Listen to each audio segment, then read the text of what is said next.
Hello and welcome back. This is part 6 in the Writing and Assignment series. And in this part, we are going to talk about the fifth step in the process of writing an assignment, that is creating a mind map. Mind maps are different from brainstorming activities because in brainstorming, you just write down anything that randomly pops into your head in connection with a topic, whereas mind maps are organized. Take a look at this example. The main idea here, how to focus in the age of destruction. But the ideas are not randomly presented, but they are sorted into different categories, like creating rituals or managing email, take time to reflect and review, etc., etc. There are other categories as well. And then within the categories, there are subcategories, and the relationships between the different ideas are also explored and represented. And this is a very important step in writing an assignment. For this, you will need a workspace, or you can use your floor. But if you are using your laptop, then you can use Padlet, which is a free online workspace. And this infinite workspace works on your tablet or iPhone or laptop as well. You can insert as many categories as you want to. You can freely move them around, so you can create a mind map, just like on the one on the left-hand side.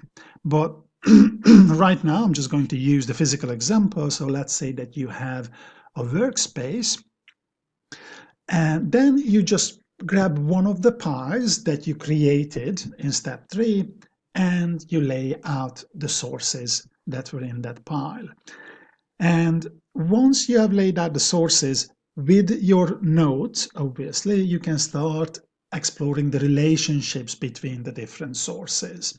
Or you might decide that, I need to reorganize the order of the different ideas here.